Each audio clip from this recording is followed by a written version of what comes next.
Hi, it's take 2, still Friday, still May 22nd, still day 65 of missing my kids. But this is take 2 because I was too lazy to put my makeup back on Thursday. So this is the second part. If you haven't watched the first part yet, you need to go back and watch it. This is the second part. And we're reading chapter 9, A Dangerous Plan. I'm a failure, Ralph told himself as the bird chorus announced the dawn of a rooster, and a rooster crowed down by the barn. I'm a miserable, rotten failure. Of course, my nose is going to drip. Ralph had returned to his perch in the bamboo after a night spent hurrying, scurrying, and worrying. Every building at Happy Acres Camp was built on ungnawable, mouse-proof concrete.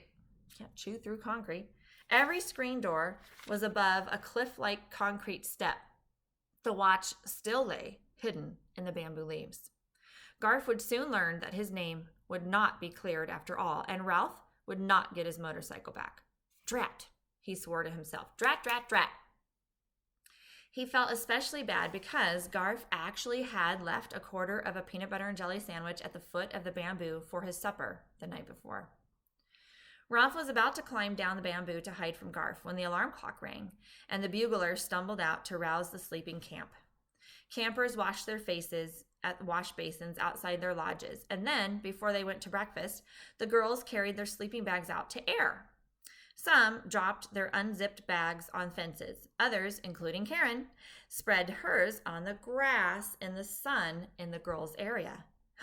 Here's my chance after all, thought Ralph in wonder, as a plan, simple but dangerous, sprang into his mind. After noticing that Katso was sitting expectantly by the kitchen door waiting to be fed, Ralph leaped to the ground and found the watch under the bamboo leaves. Seizing it by the buckle of the leather strap, he began the labor of dragging the watch toward Karen's sleeping bag. The watch was heavier than Ralph had remembered. He pulled and strained and managed to tug it across the gritty path to the craft shop and into the shelter of the grass. The watch slid more easily through the grass, and Ralph soon learned to choose the smoothest way, avoiding clods of dirt and prickly weeds. The campers finished breakfast and came bursting out of the dining hall. Ralph toiled on, pulling the watch toward Karen's sleeping bag a fraction of an inch at a time. Knowing that Garf must be searching for him by the bamboo, Ralph began a long, hard detour around a fallen walnut. Just a walnut, but it was a long way for him, and hoped that sometime Garf would at least know he had tried, even if he might not succeed. Suddenly, the fur along Ralph's spine began to prickle, and he froze in his tracks. Katso! The hunter's eyes of the cat had caught the movement in the grass. Ralph crouched motionless beside the watch. Katso slunk really close to the ground, moving so quietly he seemed to flow through the grass. Only the tip of his tail twitched.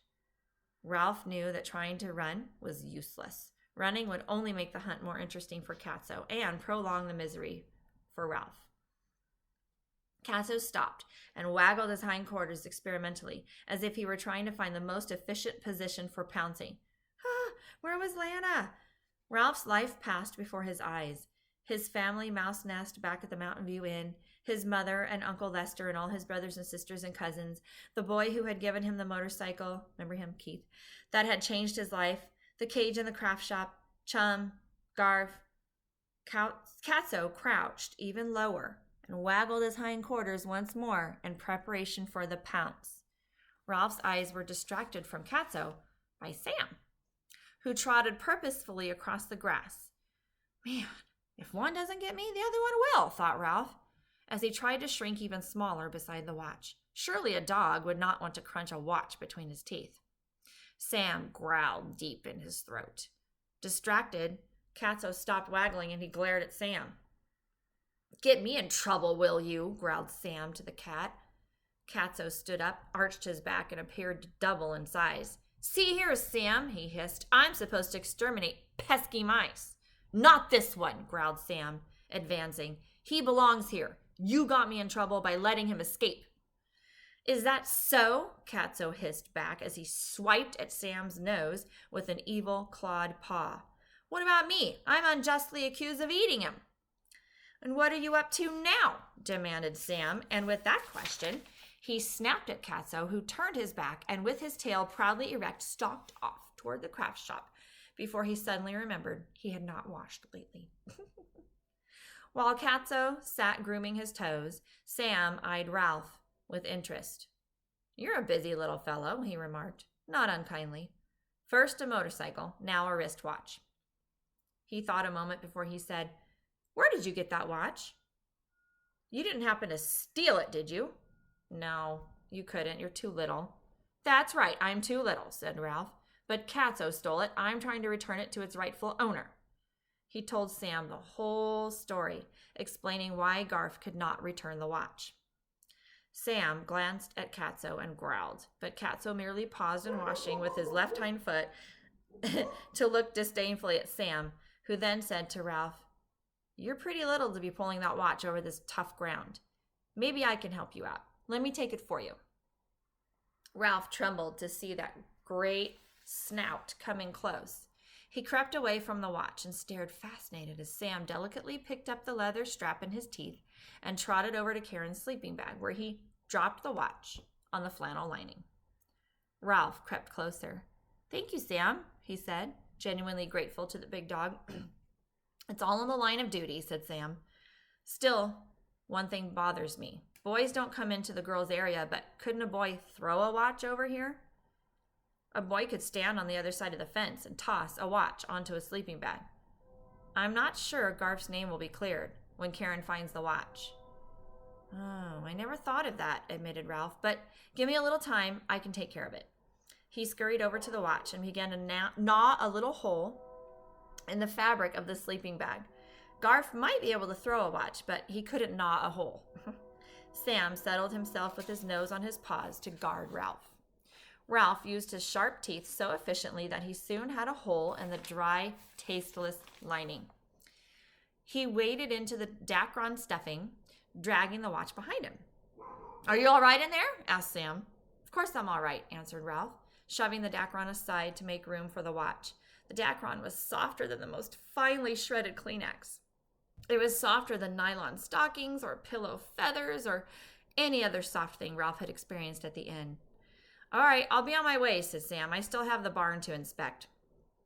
Ralph popped his head out of the hole in the sleeping bag. "Thanks a lot, Sam," he said. "You saved my life. I really mean it."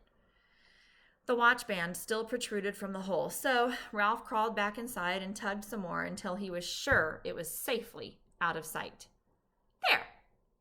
When Karen climbed into her sleeping bag that night, she was sure to feel a lump, investigate, and discover her missing watch in a place where Garf could not have hidden it. Oh, the Dacron was deliciously soft, and Ralph was so tired after a sleepless night. "I've got to get out of here before rest time," he told himself, but part of him answered, "Oh, go on, take a little nap."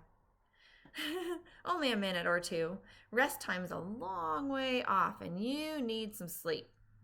The Dacron was soft and cozy. The sounds of the camp were muffled, and Ralph was tired. And here he fell asleep in the cutest possible ball inside all that stuffing that you find in a sleeping bag.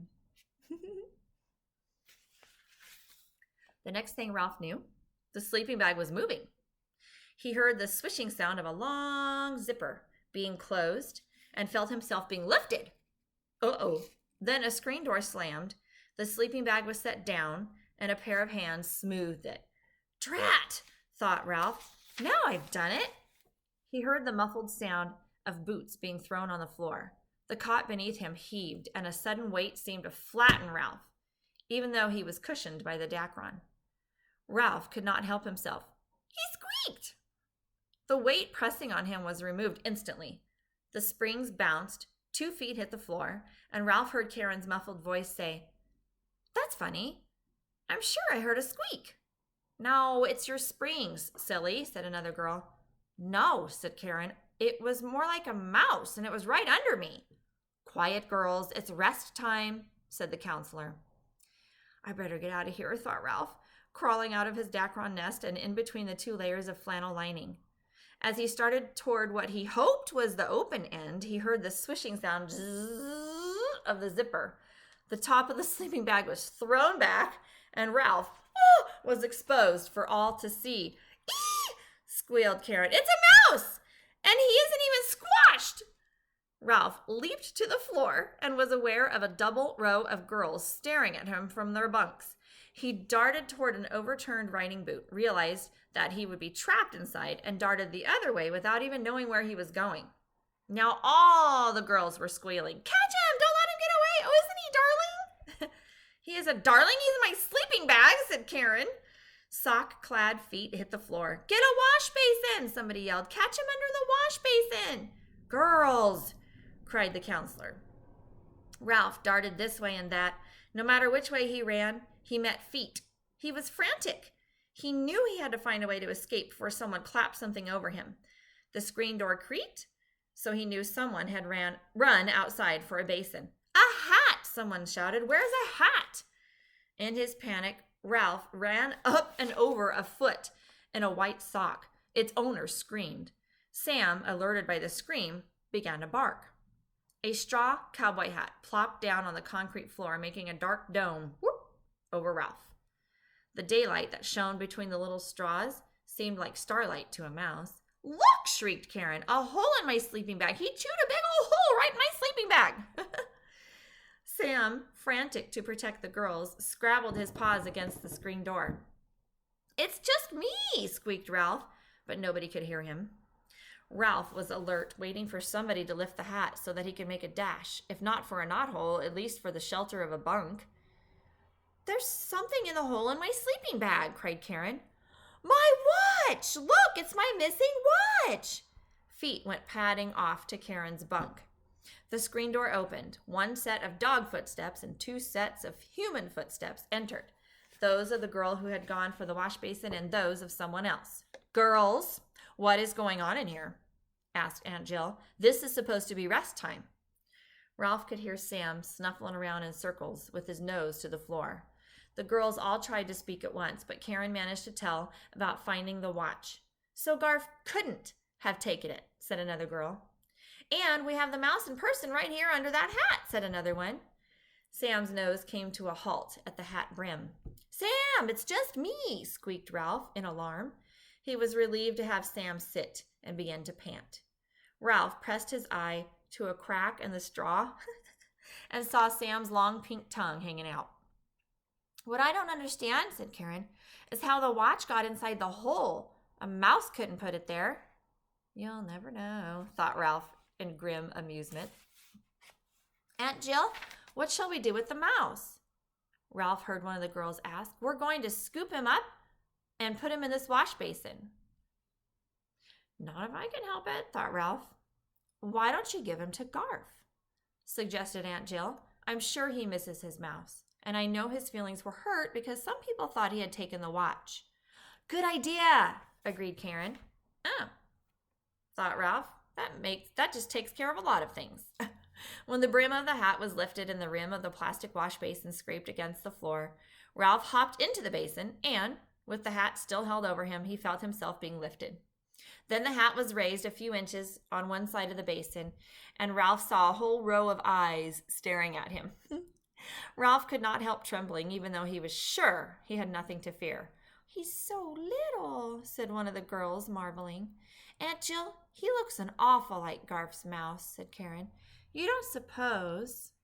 Well, one mouse looks pretty much like another, said Aunt Jill briskly. Now, girls, back to your bunks. I'll take the mouse to Garf. Darkness fell on Ralph as she replaced the hat over the basin. Ralph felt himself being carried out of the girls' lodge and past the craft shop where he could hear Chum gnawing at the bars of his cage. Poor old Chum. He heard the door of Garf's lodge being opened. Garf, whispered Aunt Jill. Wake up. Wake up. I have something for you. Huh? Said Garf sleepily. Waking a sleeping boy on a hot summer afternoon is not easy. I have a mouse for you, said Aunt Jill. A mouse? Ralph could tell Garf was wide awake now. Let me see. Ralph sat quietly in the basin while the hat was cautiously lifted. He could see the other boys and their counselors sprawled in sleep on their bunks, and on a ledge over Garf's lower bunk he saw his crash helmet. Karen found him in a hole in her sleeping bag, Aunt Jill explained, and it was the strangest thing. She found her missing watch inside the hole. Ralph saw that Aunt Jill was studying him thoughtfully. "No kidding?" exclaimed Garth, forgetting to keep his voice down. "Yes," whispered Aunt Jill, "and the girls thought you might like to have the mouse." "I sure would," whispered Garth. "I think we can bend the cage back into shape," said Aunt Jill. "Can't I just keep him here in the basin?" asked Garth. "He might escape," said Aunt Jill, "but he's your mouse." She smiled and slipped quietly out of the lodge. "You did it," whispered Garth. "Sure I did it," said Ralph. "But do I have to sit here in this basin?" "Of course not," answered Garth, holding out his hand. Ralph leaped into Garth's palm, and Garth gently moved his hand down close to his pocket. And there, as he hoped, was his motorcycle. In the warm and cozy darkness, he ran his paws over the handlebars, the plastic seat, the wheels, the exhaust pipe. The motorcycle was intact, and it was his once more. He had earned it. I can hear a motorcycle. Can you hear it? I have my window open, and we have a kind of a busy road here. Ralph popped back out of the pocket. "You aren't going to make me go back into that cage, are you?" he asked. "Not if you promise not to run away. I'm taking you back to the inn tomorrow, remember?" "And you haven't forgotten your promise about the motorcycle, have you?" asked Ralph, just to be sure. "Nope," answered Garth. "Then I won't run away," promised Ralph. "But there's one more thing. Before you leave camp, do you suppose you could give Chum a piece of wood to gnaw on so he won't have to gnaw his cage to keep his teeth worn down?" "Why, sure," whispered Garth, "right after rest time." That need taken care of made Ralph feel better about Chum alone in the craft shop. He was about to climb back into the pocket when Garth whispered, "Do me a favor, will you? Let me see you ride the motorcycle before everybody wakes up." "Sure." Ralph was happy to agree to this request. Gently, Garth lifted Ralph and the motorcycle to the floor. Then he handed down the crash helmet, which Ralph set on his head and secured by snapping the rubber band under his chin. Expertly, he grasped the handle grips, threw his leg over the plastic seat, and, taking care to keep his tail out of the spokes, he inhaled. Ralph took off across the concrete floor while Garth leaned over the edge of his bunk to watch. Ralph bent low over the handlebars and increased his speed. Filled with the joy and excitement of speed, he rode in a figure 8 around Garth's cowboy boots, which were lying on the floor. Garth's counselor moved in his sleep, and Ralph shot out of sight under Garth's bunk until the counselor lay still. He rode until he was breathless, and then he coasted to a stop in front of Garth, where he sat panting with his crash helmet pushed back on his head. "Boy," whispered Garth, "was that ever great?" Ralph silently agreed. "Sure wish I could do that." Garth picked up Ralph and the motorcycle and put them gently in his pocket. After all the excitement of the morning, Ralph was ready for a nap. But first he popped his head out of Garth's pocket. "Thanks, friend," he said. "By the way, don't roll over on me during rest time." "Don't worry," whispered Garth. "I'll get you back to the inn in one piece. And your motorcycle, too." And that, my friends, is the end of the book. So I hope you enjoyed Runaway Ralph. There is one more book that I will start next week. And it is also about Ralph, also written by Beverly Cleary. And I'll hopefully see the rest of my class today at school. I love you guys. Bye.